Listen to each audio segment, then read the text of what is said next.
আমরা অনেকে কাব বিন আশরাফের বাড়িতে গিয়েছি, আমি গিয়েছি, যে কাব বিন আশরাফ নবী সাল্লাল্লাহু আলাইহি সাল্লামের প্রতি শত্রুতা লালন করত, বিদ্বেষ পোষণ করত এবং তার শাস্তি তাকে পেতে হয়েছে। তার সে ঘরের ধ্বংসাবশেষ এখনো আছে মদিনায়। তার যে বাসা, সেটার যে চৌহদ্দি বিশাল বড় ছিল, যদিও বেশিরভাগ অংশই ধ্বংসপ্রাপ্ত হয়ে গেছে, কিন্তু তার সীমানাটা বোঝা যায়, কক্ষগুলো বোঝা যায়। যেখানে নবী সাল্লাল্লাহু আলাইহি সাল্লামের সমালোচক এবং তার প্রতি শত্রুতা বিদ্বেষ পোষণকারীদের ঘরের আয়তন ছিল বিশাল বড়, সেখানে মদিনা রাষ্ট্রের প্রধান থাকা অবস্থায় নবী করিম সাল্লাল্লাহু আলাইহি সাল্লামের বাসার অবস্থা ছিল এই। নবী করিম সাল্লাল্লাহু আলাইহি সাল্লামের বাসার মধ্যে মাঝে একটা, তিনি যে ঘরে থাকতেন সেখানে মাঝে একটা রশি জাতীয় কিছু ছিল, সেখানে কাপড় ঝুলিয়ে দিতেন। বাহির থেকে আসা কারোর সাথে পর্দার আড়ালে থেকে তিনি কথাবার্তা সারতেন এবং মিটিং সিটিং করতেন। নবী করিম সাল্লাল্লাহু আলাইহি ওয়াসাল্লাম তার জীবন যাপনের পদ্ধতির মধ্যে আমরা দেখতে পাই যে তিনি নিজের হাতে কাজ করা পছন্দ করতেন। হস্তশিল্প এবং নিজের হাতে উপার্জন করাটাকে তিনি সবচেয়ে বেশি প্রায়োরিটি দিতেন এবং নিজের ছোটখাটো ক্ষুদ্র কাজগুলো নিজে করা পছন্দ করতেন, ভালোবাসতেন এবং পরিবারকে তাদের কাজে সহযোগিতা করতে তিনি পছন্দ করতেন। দাম্পত্য জীবনে যে স্বামী স্ত্রীর মধ্যে টুকটাক বোঝাপড়ার গরমিল হয়, নবী সাল্লাল্লাহু আলাইহি সাল্লামের জীবনেও এমনটি কম বেশি ঘটেছে। ছোট ছোট ইস্যু হলেও তার জীবনেও ঘটেছে। একবার একজন স্ত্রী উম্মুল মুমিনিন তার বাসায় আরেকজন স্ত্রীর বাসা থেকে একটা বাটি থেকে নবী সাল্লাল্লাহু আলাইহি সাল্লামের জন্য খাবার এলো। কাজের মেয়ে যখন খাবারটি নিয়ে আসলো, যে স্ত্রীর ঘরে তিনি ছিলেন, সতীন সুলভ যে ঈর্ষা থাকে, সেই জায়গা থেকে তিনি বিষয়টিকে ভালোভাবে নিলেন না, বরং সে মেয়ের হাত থেকে বাটিটা নিয়ে ছুঁড়ে ফেলে দিলেন। বাটি ভেঙে দুই টুকরা হয়ে গেল এবং খাবারগুলো সব নষ্ট হয়ে গেল। যিনি ছুঁড়ে ফেলে দিয়েছেন তার যুক্তি ছিল, আজ প্রিয় নবী সাল্লাল্লাহু আলাইহি সাল্লাম আমার ঘরে থাকবেন, আজকে আমার পালা। যিনি তরকারি পাঠিয়েছেন, খাবার পাঠিয়েছেন, তার ব্যাপারে তার ধারণা ছিল যে তোমার ঘরে যখন যাবে সেদিন তুমি খাওয়াবে, আজকে আমার পালার মধ্যে তুমি কেন খাবার পাঠাতে গেলো? আজকে তো আমি মন ভরে নবী সাল্লাল্লাহু আলাইহি সাল্লামকে খাবার খাওয়াবো, আপ্যায়ন করবো, আর আজকে তো আমার দিন। তো এই জায়গা থেকে তিনি ছুঁড়ে ফেলে দিলেন। নবী করিম সাল্লাল্লাহু আলাইহি সাল্লাম নিজে হাতে গিয়ে সেই ভেঙে যাওয়া বাটি কুড়িয়ে নিয়ে আসলেন। এরপর হুবহু একই রকমের আরেকটা বাটি বাসায় ছিল, দেখতে অবিকল একরকম। সেই বাটিটা কাজের মেয়ের হাতে দিয়ে নবী সাল্লাল্লাহু আলাইহি সাল্লাম বললেন, তুমি এটা নিয়ে ফেরত যাও, এবং ইশারা দিলেন যাতে ওখানে গিয়ে কোনো কথা না বলা হয়, এখানকার কোনো তথ্য, কোনো ইনফরমেশন, এখানকার যে ভাঙচুরের ঘটনা, এগুলো যেন সেখানে বলা না হয়। তিনি চলে গেলেন এবং তিনি যাওয়ার পর এবারের দৃশ্যটা আমি যদি আমাদের নিজেদের বেলায় আমি প্রশ্ন রাখি, যে আমাদের জীবনে যদি এমন হতো যে আমাদের স্ত্রী, আমাদের সহধর্মিণী এরকম একটি কাজ করেছেন, যে আরেক জায়গা থেকে বাটি ভর্তি তরকারি এসেছে, খাবার এসেছে, এটা ছুঁড়ে ফেলে দিয়েছেন এবং এটা ভেঙে টুকরা টুকরা হয়ে গেছে। ওই মেয়ের সামনে কিছু বললাম না, একটা ভালো বাটি দিয়ে তাকে ফেরত পাঠিয়ে দিলাম। যার কাছ থেকে এসেছে তিনি মনে করলেন যে যে বাটি দিলাম সেই বাটিতে চলে আসছে, হয়তো খাবার রেখে বাটিটা পরিষ্কার করে দিয়ে দেওয়া হয়েছে, কোনো ঝামেলা হলো না, ভালো কথা। কিন্তু বাসায় প্রবেশ করে ঘরে ঢোকার পর স্ত্রীকে আমরা কমের পক্ষে এইটুকু কথা তো অবশ্যই বলতাম যে কাজটা কি ভালো হলো, এইটুকু কথা তো আমরা অন্তত বলতাম যে তুমি কাজটা কি ভালো করলা, কেন ভেঙে ফেললা, এইটুকু তো বলতাম। নবী করিম সাল্লাল্লাহু আলাইহি সাল্লামের এই হাদিস বর্ণনাকারী সাহাবী এরকম কোনো কথা উল্লেখ করতে পারেন না। অর্থাৎ নবী সাল্লাল্লাহু আলাইহি সাল্লাম একটি কথাও বললেন না, কারণ এখন স্ত্রীর রাগের সময়, এখন কোনো শাসনের সময় না, এখন শুধু সহ্য করার সময়, এখন শুধু সংযমের সময়। যখন সুযোগ পাবেন তখন তাকে যথাযথভাবে নসিহা করা, উপদেশ করা, তাকে বোঝানোর সে কাজটি তিনি করবেন। তো এই ছিল নবী সাল্লাল্লাহু আলাইহি সাল্লামের জীবন। তিনি সংযমী ছিলেন এবং সহনশীল ছিলেন। কেউ তাকে অসংযমী হয়েছে, রাগান্বিত হয়ে গেছে, রাগান্বিত হয়ে কখনো সীমা ছাড়িয়ে গেছে, আল্লাহ ইয়াজবিল্লাহ, এরকম কোনো দৃশ্য কেউ কখনো দেখে নেই। নবী সাল্লাল্লাহু আলাইহি সাল্লাম যিনি জীবনে পৃথিবীর আলো দেখবার আগেই বাবাকে হারিয়েছেন, মাতৃগর্ভে থাকা অবস্থায় বাবাকে হারানোর পর দুনিয়ার আলো দেখার পরপরই মাকে হারিয়েছেন। এর কিছুদিন যেতে না যেতেই একমাত্র আশ্রয় দাদাকে হারিয়েছেন। তার কিছুদিন পর যেতে না যেতেই তার একমাত্র আশ্রয়দাতা চাচাকে হারিয়েছেন। তার সবচেয়ে বড় সান্ত্বনার জায়গা তার সহধর্মিণী খাদিজা রাদিয়াল্লাহু তাআলা আনহাকে হারিয়েছেন। এতগুলো ঘটনা যখন একসাথে একাধারে ঘটলো, মাটির নিচের পাওয়ার নিচ থেকে মাটি একটার পর একটা যখন সরে যেতে লাগলো, এত বাধার পরও আমরা দেখি প্রিয় নবী সাল্লাল্লাহু আলাইহি ওয়াসাল্লাম এত বাধা বিপত্তি, মক্কাবাসীর শত্রুতা, এত কিছুর পরও জীবনে কখনো খেই হারিয়ে ফেলা বলতে যেটাকে বুঝি আমরা, মানুষ নিজের নিয়ন্ত্রণ হারিয়ে ফেলা বলতে যেটাকে বুঝি, এরকম কোন দৃশ্য নবী সাল্লাল্লাহু আলাইহি ওয়াসাল্লামের সিরাতের, তার জীবনের কোনো অংশে কেউ, তার শত্রুরাও কেউ দেখাতে পারবে না যে তিনি রাগের চোটে কখনো খেই হারিয়ে ফেলেছেন, নিয়ন্ত্রণ হারিয়ে ফেলেছেন, কখনো রাগান্বিত হয়ে সরি বলতে হয়েছে তাকে, এরকম কোনো দৃশ্য তার জীবনে কখনো ঘটেনি। তবে যদি কখনো আল্লাহর কোনো বিধান পরিপন্থী কোনো কিছু হতো, আল্লাহর কোনো আইন, আল্লাহর কোনো বিধানের বিরুদ্ধে কেউ কথা বলতো, সেরকম পরিস্থিতিতে নবী করিম সাল্লাল্লাহু আলাইহি ওয়াসাল্লাম প্রচন্ড রেগে যেতেন। কিন্তু তার সে রাগ, তার সেই ক্রোধ, সেটা কখনো তাকে খেই হারিয়ে ফেলার লেভেল পর্যন্ত নিত না। তার মুখ দিয়ে কখনো কটু কথা বের হতো না, তার থেকে কখনো অসৌজন্যমূলক আচরণ প্রকাশ পেত না। তিনি যখন রাগান্বিত হতেন তার চেহারা রক্তিম বর্ণের হয়ে যেত, লাল হয়ে যেত, আঙ্গুর যেরকম চিবালে রক্তিম লাল হয়ে যায়। নবী সাল্লাল্লাহু আলাইহি ওয়াসাল্লাম যখন রাগান্বিত হতেন, বিশেষ করে যখন আল্লাহর কোনো বিধান লঙ্ঘন হতে দেখতেন, তখন তার চেহারা মোবারক লাল হয়ে যেত। প্রিয় নবী সাল্লাল্লাহু আলাইহি সাল্লামের লাইফস্টাইলের দিকে তাকালে আমরা দেখতে পাই যে তিনি যখন খাবার গ্রহণ করতেন, তিনি কোনো খাদ্যের দোষ ধরতেন না। কোনো খাবার তার সামনে এলে পছন্দ হলে খেতেন, আর পছন্দ না হলে তিনি রেখে দিতেন, কখনো দোষ ধরতেন না। কানা নবী সাল্লাল্লাহু আলাইহি সাল্লাম লা ইয়াইবু তুআমা কাত্তু, নবী সাল্লাল্লাহু আলাইহি সাল্লাম কখনো কোনো খাবারের দোষ ধরতেন না। এই হাদিসের মধ্যে কত্তু একটা শব্দ এসেছে শামাইলে তিরমিজিতে। কত্তু মানে হলো কখনো, তার মানে তার জীবনে কখনো খাবারের দোষ ধরার ঘটনা ঘটেনি। আমরা অনেক মুসলমান আছি, অনেক গুণে গুণান্বিত। আমি জানি না এরকম মুসলমান আমাদের সমাজে কয়জন আছেন। আমরা এখানে যারা আছি তারা কেউ বলতে পারবো কিনা যে আমার এই ক্ষুদ্র জীবনে, ফেলে আসা জীবনে আমি কখনো কোনো খাবারের দোষ ধরি নাই, আমার ভালো লাগছে তো খাইছি, আর না হলে নাই। খাবারের দোষ ধরেন নাই জীবনে কখনো, এরকম মানুষ এখানে আছেন? একজন আছি আমরা, থাকলে হাত তুলতে পারেন। একজন হাত তুলছেন, আপনি খাবারের দোষ কখনো ধরেন নাই? কিভাবে সম্ভব? খাবারের দোষ কখনো ধরেন নাই? লবণ কম হয়েছে, এর চেয়ে ভালো হইতে পারতো, এরকম কখনো বলেন নাই? মাশাআল্লাহ, তো আপনি তো মহামানব। বসেন। দেখুন, এক এলাকায় একজন হুজুর ছিলেন। এলাকার প্রায় সব বাসায় হুজুরের দাওয়াত খাওয়া শেষ। কোন মহিলা রান্না করে ওই হুজুরকে খাবার খাইয়ে কখনো শান্তিতে থাকতে পারতো না। প্রত্যেকটা দাওয়াতের পর ওই হুজুর একটা না একটা দোষ বাইর করতেন। হয় এখানে লবণ একটু কম হয়েছে, না হলে ওখানে হলুদটা একটু কম হয়েছে, কালারটা একটু ত্রুটি আছে, কোনো না কোনো দোষ তিনি ধরতেন। সে এলাকায় একজন শিক্ষিত পুত্রবধূ এলেন বাহির থেকে। আসার পর তিনি এই হুজুর সম্পর্কে যখন ধারণা পেলেন যে একজন হুজুর আছেন, এই হুজুরের কেউ খাইয়ে সন্তুষ্ট করতে পারেন না, উনি একটা না একটা দোষ ধরেন। যদিও হুজুর মানুষ দোষ ধরার কথা না, নবী সাল্লাল্লাহু আলাইহি ওয়াসাল্লাম সুন্নাহর খেলাফ। যাই হোক, এটা কতটা বাস্তব ঘটনা তাও জানি না, বাকি গল্প হিসাবে শিক্ষণীয় সেই হিসাবে বলা। তো পরে ওই শিক্ষিত পুত্রবধূ তিনি হুজুরের সমস্ত দোষগুলোর তালিকা করলেন যে উনি কোন কোন দোষ ধরেন সাধারণত। সবগুলোকে নোট করে এমন ভাবে একটা রান্না তিনি দিলেন যে রান্নাতে হুজুরের দোষ ধরার কোনো ফাঁক রাখলেন না, সব পারফেক্ট রাখলেন। এরপর হুজুরকে দাওয়াত দিয়ে খাওয়ালেন। খাওয়ার পরে এবার পুরুষদের দিকে দিয়ে জিজ্ঞাসা করলেন, এবার হুজুরকে জিজ্ঞাসা করো আজকের খাবার কেমন হয়েছে, কমেন্ট করতে বলো। এখন বেচারা হুজুর দেখলেন যে আসলে কোনো কমেন্ট করার জায়গা নেই, তো এবার বললেন যে আসলে এত ভালো না, এত ভালো না। তো যে ভদ্রলোক বলেছেন যে আপনি কোনো দোষ ধরেন নাই কখনো, আমি জানি না যে আপনি এই টাইপের কোনো দোষ ধরেছেন কিনা কখনো। যাই হোক, তো আমাদের নবী করিম সাল্লাল্লাহু আলাইহি সাল্লাম সাধারণত কখনো খাবারের দোষ ধরতেন না, কারণ মেয়েরা কষ্ট করে রান্না বাড়া করেন। আমরা যদি একদিন এই দায়িত্বটা পালন করি তাহলে আমরা হাড়ে হাড়ে টের পাবো যে রান্না করা এটা কত মজার কাজ। সব ঘরেই পুরুষরা, অনেক পুরুষরাই বা বেশিরভাগ পুরুষরাই চেষ্টা করে মাঝে মধ্যে একটু শখ করে রান্না বাড়া করবেন।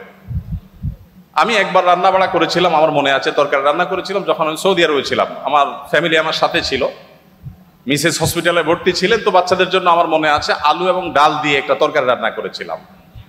দুর্ভাগ্যের বিষয় যে সেই তরকারি আমি ছাড়া পরিবারের সদস্যদের কেউ খায়নি। বহুত ফজিলত বর্ণনা করলাম, বহুত বোঝানোর চেষ্টা করলাম, বাচ্চারা কেউ সেটা ছুঁয়েও দেখেনি, তারা জাস্ট উপহাস করে ছেড়ে দিয়েছে। অথচ সে আলু আর ডাল রান্না করতে যে পরিমাণ কষ্ট আমার গেছে, যে পরিমাণ ঘাম আমার ঝরেছে, যে পরিমাণ পেরেশানি আমার হয়েছে, সেটা আমি বলে তাদেরকে বোঝাতে পারতাম না। তো আমরা যারা কথায় কথায় খাবারের দোষ ধরি, আমাদের নবী সাল্লাল্লাহু আলাইহি ওয়াসাল্লামের এই সুন্নাহ থেকে শিক্ষা নেওয়া উচিত যে মা বোনদের, আমাদের স্ত্রীদের, মহিলাদের খাবার যদি কখনো পছন্দ হয় আমরা খেলাম, আর অপছন্দ না হলে আমি খেতে চাচ্ছি না, অপারগতা প্রকাশ করলাম, আমরা দোষ ধরবো না। কঠিন, কিন্তু এই কাজটা আমাদেরকে করতে হবে যদি আমাদেরকে আদর্শ মুসলমান হতে হয়। আল্লাহ আমাদের সবাইকে সেই তৌফিক দান করুন। তো নবী করিম সাল্লাল্লাহু আলাইহি ওয়াসাল্লাম তিনি খাবারের কখনো দোষ ধরতেন না, আর খাবার খুব কম পরিমাণে খেতেন। অনেক সুন্নত আমল করা যায়, এই সুন্নতের আমলটা অনেক কঠিন। খাবারের পরে মিষ্টি খাওয়া সুন্নত, এরকম একটা কথা আমাদের সমাজে প্রচলিত আছে, যদিও এর কোনো ভিত্তি নাই। আমরা নিজেদের প্রয়োজনে খাবারের পরে ডেজার্ট খেতে ভালো লাগে, সেজন্য আমরা হাদিস বানিয়ে নিয়েছি যে খাবারের পরে মিষ্টি খাওয়া সুন্নত। নবী করিম সাল্লাল্লাহু আলাইহি ওয়াসাল্লাম মিষ্টান্ন পছন্দ করতেন, মিষ্টি জাতীয় খাবার তিনি পছন্দ করতেন। এর মানে এই না যে যে কোনো খাবারের পরে আলাদা করে মিষ্টির জন্য তিনি ডেজার্টের অপশন রাখার জন্য বলতেন। আগে হতে পারে, পরে হতে পারে, মাঝে হতে পারে, মিষ্টি তিনি পছন্দ করতেন, সেটা ভিন্ন কথা। বাট খাবারের পরে মিষ্টি খেতে হবে আলাদা করে, এরকম কোনো কথা কোনো হাদিস দ্বারা প্রমাণিত হয় না। তো নবী করিম সাল্লাল্লাহু আলাইহি ওয়াসাল্লাম তিনি খাবার খেতেন পরিমাণে অনেক কম। আপনারা জানেন যে তার সুস্পষ্ট হাদিস রয়েছে, নির্দেশনা রয়েছে। তিনি বলেছেন আমাদের স্টমাককে 3 ভাগের 1 ভাগকে সলিড খাবার দিয়ে, আরেক ভাগকে পানীয় দিয়ে পরিপূর্ণ করতে, আরেক ভাগকে তিনি খালি রাখতে বলেছেন, এবং এটা আমাদের সুস্থ থাকতে সহায়ক ভূমিকা পালন করে।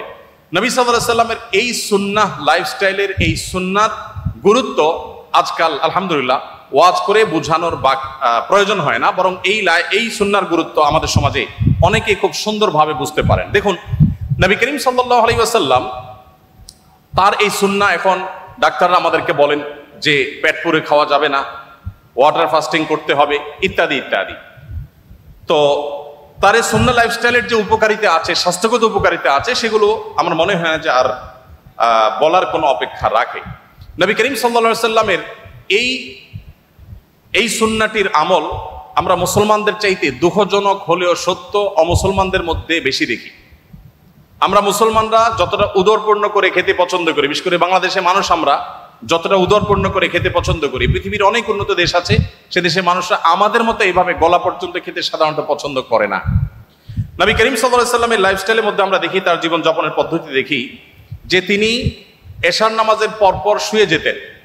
কানান নবী সাল্লাল্লাহু আলাইহি ওয়াসাল্লাম লা ইয়ানামু ক্বাবলাল মাগরিব ক্বাবলাল ইশা, নবী সাল্লাল্লাহু আলাইহি ওয়াসাল্লাম এশার আগে ঘুমাতে অপছন্দ করতেন এবং এশার পরে কথাবার্তা বলাটাকে অপছন্দ করতেন। নাহার নবী সাল্লাল্লাহু আলাইহি ওয়াসাল্লাম আনিস সামুরি বাদাল আয়েশা, আমাদের আয়েশা বলেছেন এশার পরে জেগে থাকা, কথাবার্তা বলা, আড্ডা দেওয়া, এটা নবী সাল্লাল্লাহু আলাইহি ওয়াসাল্লাম একেবারে অপছন্দ করতেন। আপনারা দেখবেন পৃথিবীর যে সমস্ত দেশগুলো এগিয়ে গেছে, যাদেরকে আমরা উন্নত বলি, সেরকম দেশগুলোর প্রায় সব দেশগুলোর একটা কমন কালচার হলো তারা দেখবেন রাতে সন্ধ্যার পরপর শুয়ে পড়ে এবং ভোরে তারা উঠে কাজে চলে যায়। আমি যে সমস্ত দেশে যাওয়ার সুযোগ হয়েছে তার সবগুলো দেশে আমি একই চিত্র দেখেছি, ভিন্ন কোনো চিত্র দেখি নেই। দুর্ভাগ্যজনক বিষয় যে আমরা বাংলাদেশ শুধু নয়, সমস্ত মুসলিম দেশগুলো, যতগুলো মুসলিম দেশে আমার যাওয়ার সুযোগ হয়েছে, সমস্ত মধ্যপ্রাচ্যের সব দেশগুলোতে প্রায় আমাদের লাইফস্টাইলটা হলো নবী সাল্লাল্লাহু আলাইহি ওয়াসাল্লামের এই হাদিসের এবং এই সুন্নাহর সম্পূর্ণ ব্যতিক্রম বা উল্টো। রাত যত গভীর হয় আমাদের আড্ডা তত জমে। আপনি দেখবেন আমাদের দেশের কথা যদি বলি, টেলিভিশন চ্যানেলগুলোর সবচাইতে হট এবং সবচাইতে গুরুত্বপূর্ণ প্রোগ্রামগুলো সব থাকে রাত 9টা, 10টা, 11টা, এই সময়টা সবচাইতে পিক টাইম, যেটা আমাদের আসলে ঘুমের টাইম হওয়ার কথা ছিল। আমাদের ঢাকা শহর এমনি জ্যামের শহর, কেউ যদি ঢাকা শহরের জ্যামের একেবারে পিক আওয়ার দেখতে চায় তাহলে তাকে ঢাকা শহরে অফিস টাইমের শুরুর দিকে যেরকম দেখতে আসতে হবে, আবার সন্ধ্যার পর থেকে তাকে ঢাকা শহরে প্রবেশ করতে হবে, তাহলে সে জ্যামের পিক আওয়ার দেখতে পাবে। আপনি উন্নত অনেক দেশে গেলে দেখবেন যে সে সমস্ত দেশে সন্ধ্যার পর থেকে রাস্তাঘাট ফাঁকা হতে থাকে, রাত 9টা 10টা হয়ে গেলে রাস্তাঘাটে কোনো গাড়ি খুঁজে পাওয়া যায় না, সবাই ঘুমিয়ে পড়ে। তো নবী সাল্লাল্লাহু আলাইহি ওয়াসাল্লামের এই সুন্নাহকে তারা ফলো করেছেন, জেনে হোক না জেনে হোক, বুঝে হোক না বুঝে হোক, তার সুফল তারা পাচ্ছেন, আর আমরা ফলো না করে আমরা তার কুফল ভোগ করতে হচ্ছে। বাংলাদেশের যে হেফজোখানা মাদ্রাসাগুলো আছে, এই মাদ্রাসাগুলোর যে সাফল্য মূলধারা মিডিয়াতে সেগুলো কখনো উঠে আসে না, কিন্তু আপনারা জানেন যে পৃথিবীর 100, 110, 20টি দেশের সাথে কম্পিটিশন করে আমাদের মাদ্রাসা, আমাদের দেশের হেফজোখানার ছাত্ররা তারা প্রথম, দ্বিতীয়, তৃতীয় স্থান অর্জন করে তারপর দেশে ফিরে আসে।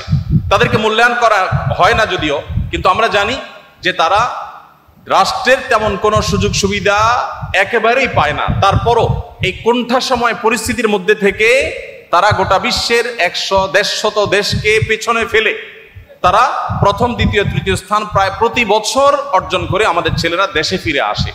এই যে আমাদের দেশে হেফজোখানাগুলোর যে সাকসেস, তাদের যে সাফল্য, এটার রহস্য কি, সিক্রেট কি? আপনি যদি আমাকে বলেন তো আমি বলবো তার সিক্রেটের মধ্যে অন্যতম একটা সিক্রেট হলো বাংলাদেশের অন্য সব মাদ্রাসাগুলো কিছুটা ব্যতিক্রম হলেও 100% হেফজখানাগুলোর বা হেফজো মাদ্রাসাগুলোর নিয়ম হলো যে রাত 10টার ভেতরে প্রায় সব হেফজখানার ছাত্ররা ঘুমিয়ে পড়ে এবং ভোরে তারা উঠে পড়াশোনা করে। ফজরের পরে তারা কখনো ঘুমায় না, তারা সকাল 10টা, 10:30, 11টার দিকে একটু ঘুমায় দুপুরের আগে। আর ঠিক এই জিনিসটাই সুন্নাহ এবং নবী সাল্লাল্লাহু আলাইহি ওয়াসাল্লাম এটাই করতে বলেছেন। এবং এর ফলশ্রুতিতে এবং আরো নানা কারণে আমাদের হেফজোখানার শিক্ষার্থীরা মাত্র 1.5 থেকে 2 বছরের মধ্যে কোরআনে কারিমের মতো এত বিশাল বড় গ্রন্থ এই পুরাটুকু তাদের বক্ষে তারা ধারণ করে ফেলতে সক্ষম হয়। শিক্ষার্থীরা আছেন যারা রাত জেগে পড়াশোনা করেন এবং গভীর রাত পর্যন্ত তারা জেগে পড়াশোনা করে আবার সকালে লম্বা একটা সময় তারা ঘুমিয়ে কাটান। তো নবী সাল্লাল্লাহু আলাইহি ওয়াসাল্লামের সুন্নাহর পরিপন্থী এটি, এবং তার লাইফস্টাইল ছিল যে তিনি এশার পরে শুয়ে পড়তেন, একদম কথাবার্তা বলা পছন্দ করতেন, যত আলাপ সালাপ সব এশার আগে করতেন। নবী করিম সাল্লাল্লাহু আলাইহি ওয়াসাল্লামের যে জীবনযাপনের পদ্ধতি, তার যে লাইফস্টাইল ছিল, সেখানে আমরা দেখতে পাই তিনি প্রতি সপ্তাহে 2টা করে রোজা রাখতেন, সোমবার এবং বৃহস্পতিবার, আর প্রতি মাসে 3টা করে রোজা রাখতেন, চাঁদের 13, 14, 15।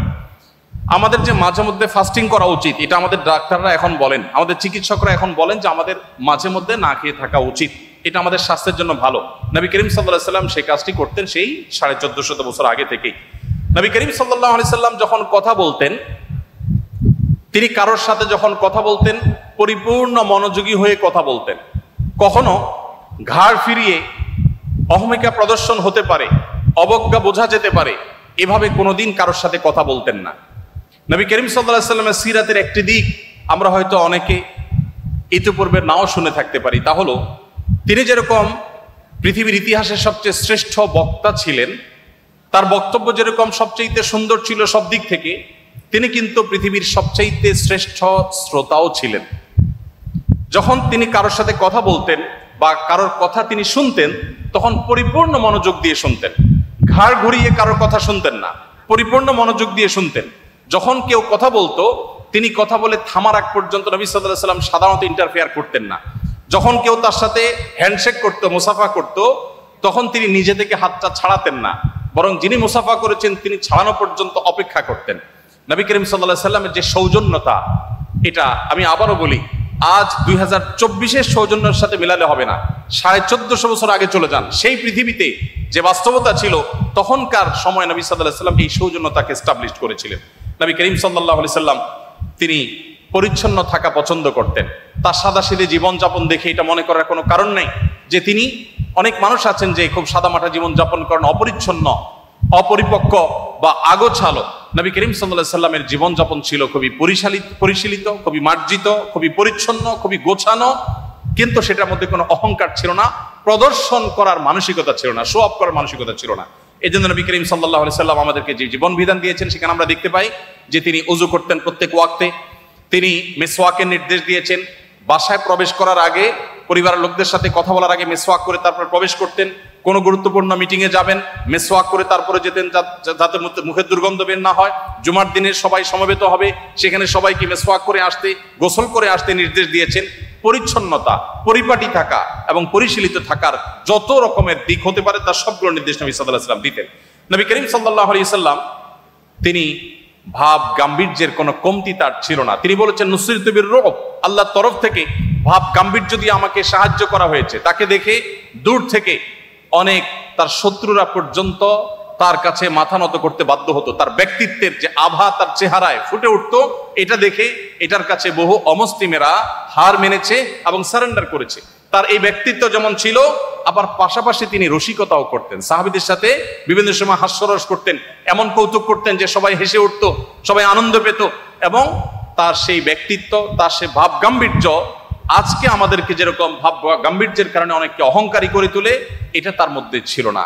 আল্লাহ রাব্বুল আলামিন তার জীবনের এই সমস্ত ভালো দিকগুলো দিয়ে আমাদের জীবনকে আলোকিত করে আমাদের এই জীবনকে দুনিয়াতে সাফল্য মণ্ডিত করুন এবং আখিরাতে আমাদের সবাইকে আল্লাহর জান্নাতুল ফিরদাউসের অধিকারী হওয়ার উপযুক্ত হওয়ার তৌফিক দান করুন। আমরা সবসময় নবী সাল্লাল্লাহু আলাইহি সাল্লামের জীবনের যে কোনো দিক নিয়ে আলোচনা করব, আমাদেরকে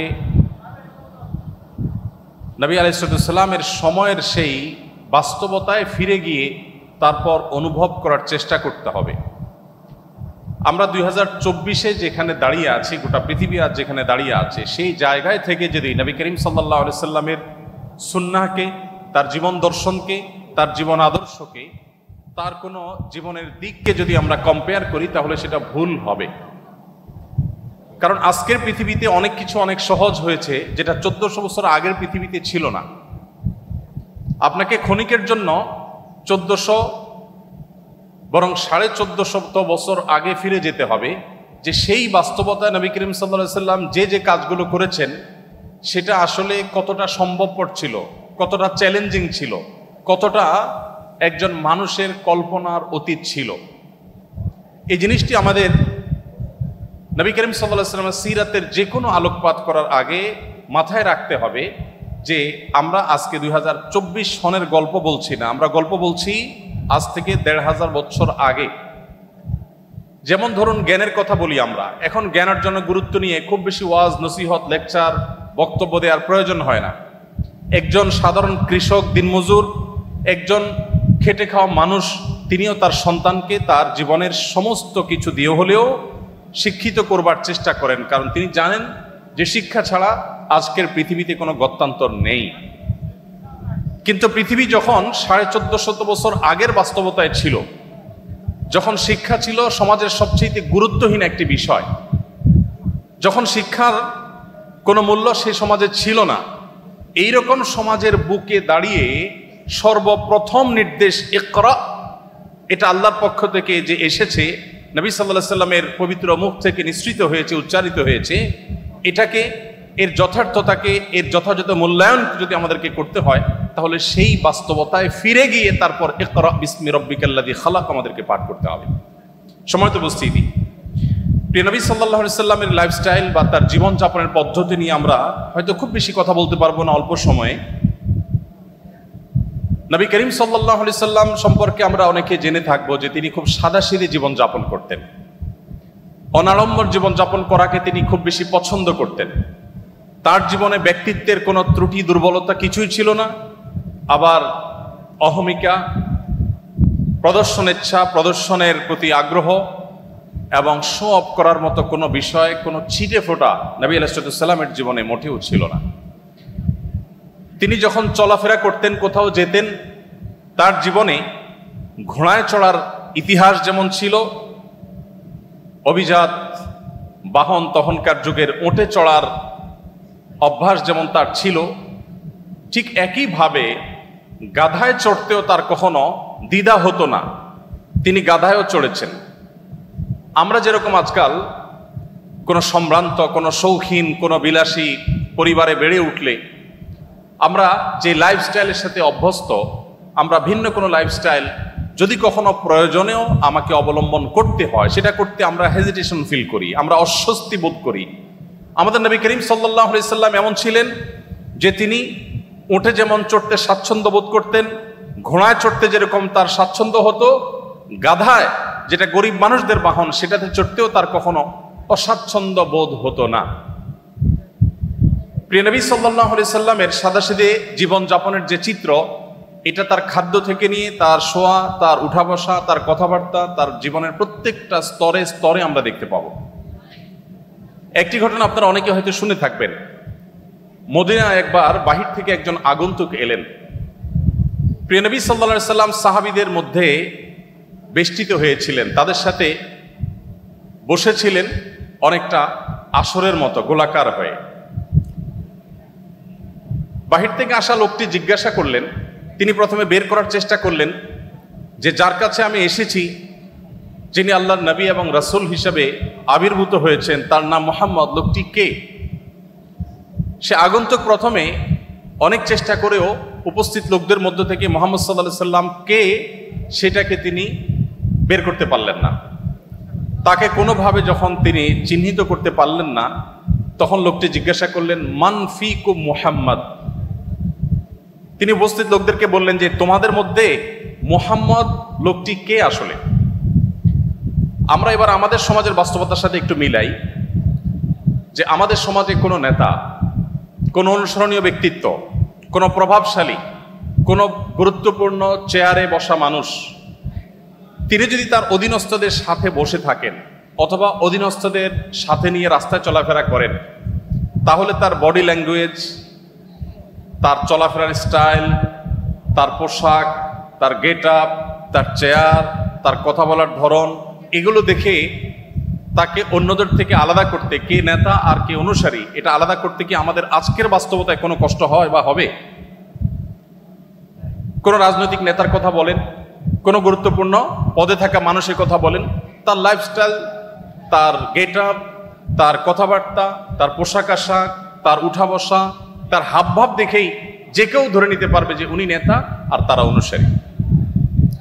প্রিয় নবী সাল্লাল্লাহু আলাইহি সাল্লাম এতটা সাদামাঠা জীবন যাপন করতেন, এতটা বিনয়ী থাকতেন যে সাহাবীদের সঙ্গে যখন তিনি বসে থাকতেন, বাহির থেকে আসা মানুষ আলাদা করে তার নাম জিজ্ঞেস করে তাকে বের করতে হতো।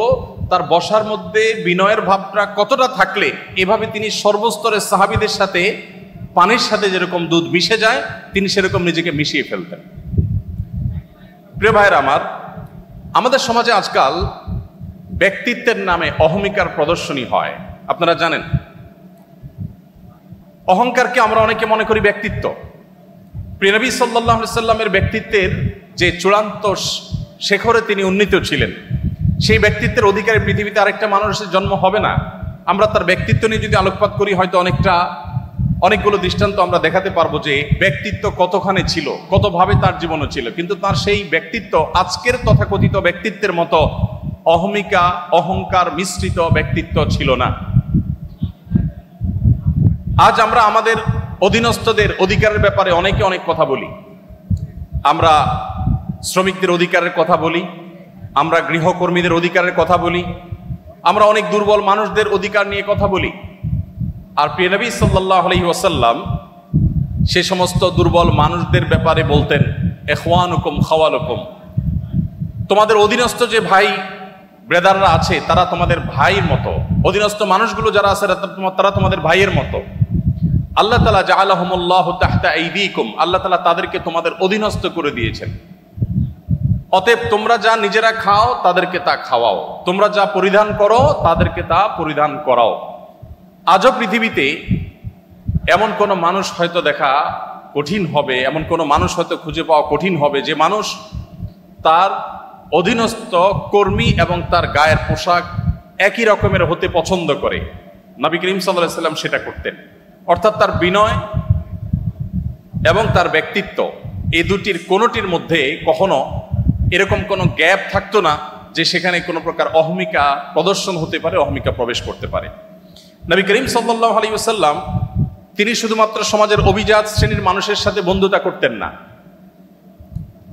আমাদের গুরুত্বপূর্ণ পদে থাকা মানুষগুলো, তাদের বন্ধুত্বের যে লেয়ার থাকে, শ্রেণী থাকে, সে মানুষগুলো থাকে সমাজের এলিট। একজন মন্ত্রী, একজন সংসদ সদস্য, একজন গুরুত্বপূর্ণ পদাধিকারী ব্যক্তি, তিনি তার বন্ধু বান্ধবের যে সার্কেল গড়ে তোলেন তারা তার ক্লাসের হয়ে থাকে। সাধারণত সমাজের যারা সাধারণ মানুষ থাকেন, এই মানুষগুলো এই তথাকথিত বড় বড় মানুষদের বন্ধু হওয়ার সুযোগ সাধারণত পায় না। মুহাম্মদ সাল্লাল্লাহু আলাইহি সাল্লাম সে মানুষ ছিলেন যে তার বন্ধুত্বের তালিকার মধ্যে যাদের নাম খুব জোরে সোরে চলে আসে তাদের মধ্যে একজন ছিলেন আবু যর গিফারী রাদিয়াল্লাহু তাআলা আনহু, যিনি নবী সাল্লাল্লাহু আলাইহি সাল্লামকে তার খলিল, তার ঘনিষ্ঠ বন্ধু, পরম বন্ধু হিসাবে যিনি পরিচয় দিতেন। আপনারা জানেন বেলাল হাবশী রাদিয়াল্লাহু তাআলা আনহু, যিনি বাহির থেকে এসেছেন। আরবের মানুষদের মধ্যে যে বাহিরের মানুষদের প্রতি এক ধরনের মানসিকতা তাদের আছে, যে মানসিকতাটা সমালোচনাযোগ্য, বেশিরভাগ আরবের মানুষের মধ্যে সেই মানসিকতা আছে। আপনারা জানেন তারা বাহিরের মানুষদেরকে অনেকটা মানুষ মনেও করে না। এই রেসিজম তাদের মধ্যে খুব ভয়াবহ আকারে তখন ছিল। সেজন্য নবী করিম সাল্লাল্লাহু আলাইহি ওয়াসাল্লাম সেই ভেদাভেদ তুলে দিয়েছেন এবং তিনি বেলাল হাবশী রাদিয়াল্লাহু তাআলা আনহু, যিনি ইথিওপিয়া থেকে এসেছেন, ইথিওপিয়া থেকে আসা একজন নিগ্রো সাহাবীকে পরম আপন করে নিয়েছেন তা নয়, বন্ধু করে নিয়েছেন তা নয়, তার মুয়াজ্জিন হিসাবে নিয়োগ দিয়েছেন। নবী সাল্লাল্লাহু আলাইহি সাল্লামের পরে মসজিদে যার পদ সবচেয়ে গুরুত্বপূর্ণ সেই ব্যক্তি একজন আজাদকৃত কৃতদাস, বাহির থেকে আসা মানুষ এবং গায়ের রং যার কালো। নবী করিম সাল্লাল্লাহু আলাইহি সাল্লামের বন্ধুদের তালিকায় এরকম আরো অনেকে ছিলেন, যার দৃষ্টান্ত দিতে গেলে হয়তো অনেকের নাম আমরা আনতে পারবো। তার যে জীবন যাপনের পদ্ধতি ছিল, তার যে লাইফস্টাইল ছিল, সেখানে আমরা দেখতে পাই তিনি মুচকি হাসতেন, অট্ট হাসি সাধারণত দিতেন না। ব্যক্তিত্বের পরিপন্থী হাসি তিনি কখনো দিতেন না, তবে আবার ভাবগাম্ভীর্যটা এত বেশি ছিল না, যার কারণে তিনি স্বাভাবিক যে হাসি, স্বাভাবিক যে হাস্যরস, স্বাভাবিক যে বিনোদন, এগুলো কোনোটির কোনো ঘাটতি তার মধ্যে ছিল না, বরং তিনি মুচকি হাসি দিতেন। এবং সাহাবীদের কেউ কোনো হাসির কথা বললে তিনি হাসতেন, আবার তিনিও এমন কথা বলতেন যেটাতে সাহাবীরা অনেক সময় হেসে ওঠেন, কিন্তু সে হাসিটা কখনো অট্ট হাসি ছিল না, দৃষ্টিকটু হাসির পর্যায়ে ছিল না। নবী করিম সাল্লাল্লাহু আলাইহি সাল্লামের যে বাসা ছিল, সে বাসা ছিল এতটাই সাদাসিধে, এতটাই সাদা মাঠা যে আম্মা জান আয়েশা রাদিয়াল্লাহু তাআলা একটা হাদিস সহিহ বুখারীতে বর্ণিত হয়েছে, তিনি বলেছেন যে আমরা যে ঘরে আমাদের যে শোবার ঘর ছিল সেটা এতটাই ছোট ছিল যে রাতে নবী করিম সাল্লাল্লাহু আলাইহি সাল্লাম যখন তাহাজ্জুদের জন্য দাঁড়িয়ে তাহাজ্জুদের নামাজ পড়তেন, তখন তিনি দাঁড়ানো অবস্থায় আমি পা লম্বা করে ঘুমোতে পারতাম, শুইতে পারতাম। যখন নবীজি সাল্লাল্লাহু আলাইহি সাল্লাম সেজদায় যেতেন বা বৈঠক করতেন, তখন জায়গাটা এত সংকীর্ণ হতো যে আমার হাঁটুকে আমি গুটিয়ে নিয়ে তারপর নবী সাল্লাল্লাহু আলাইহি সাল্লামকে সেজদার জায়গা করে দিতে হতো। প্রত্যেক রাকাতে এইভাবে আমার নবী সাল্লাল্লাহু আলাইহি সাল্লামকে জায়গা করে দিতে হতো, এত ছোট জায়গা ছিল আমাদের থাকার ঘর। অথচ নবী সাল্লাল্লাহু আলাইহি সাল্লাম তখন মদিনার রাষ্ট্রপ্রধান ছিলেন, তখন মদিনা রাষ্ট্র তার কর্তলগত।